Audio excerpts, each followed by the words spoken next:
गिबियावनो गासैखौबो आंनि गोसो गोरबोनिफ्राय खुलुमनायखौ बावहरबाय।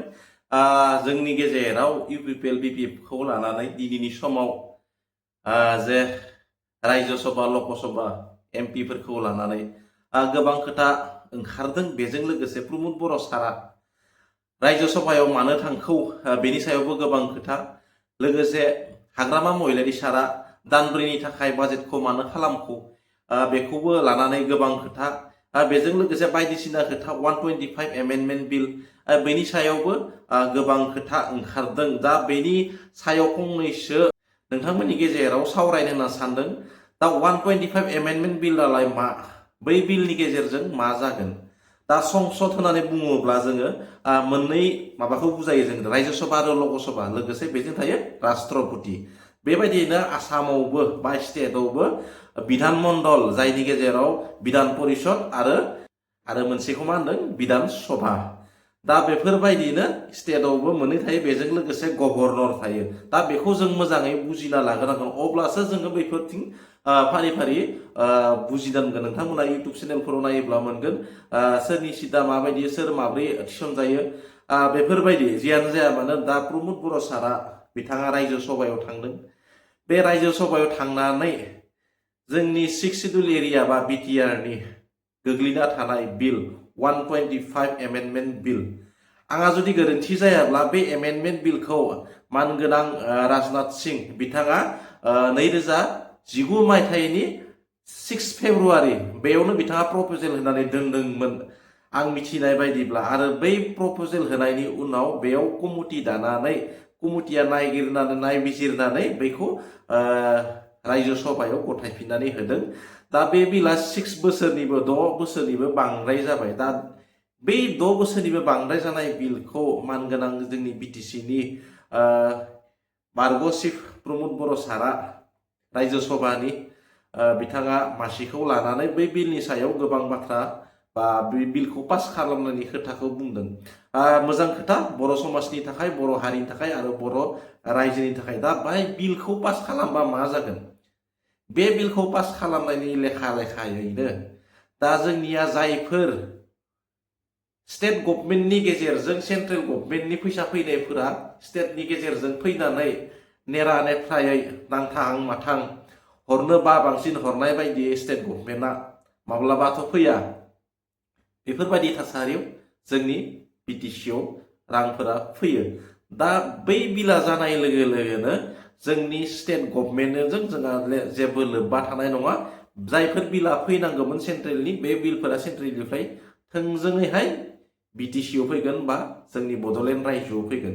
बे मोनसे मोजां खोथा। बेजों लोगोसे बायदिसिना थासारियाव 6 सिडुलनि बैफोर खामानिफोरखौ मावफुंनो हागोन आरो 6 सिडुल एरियाखौ जों स्ट्रं खालामनो हागोन। आरो 2 नम्बर खोथाया जादों जोंनि दा 40टा बिधानसभा समष्टि, बै बिधानसभा समष्टिया 40निफ्राय 60 समष्टिसिम बांलांगोन बा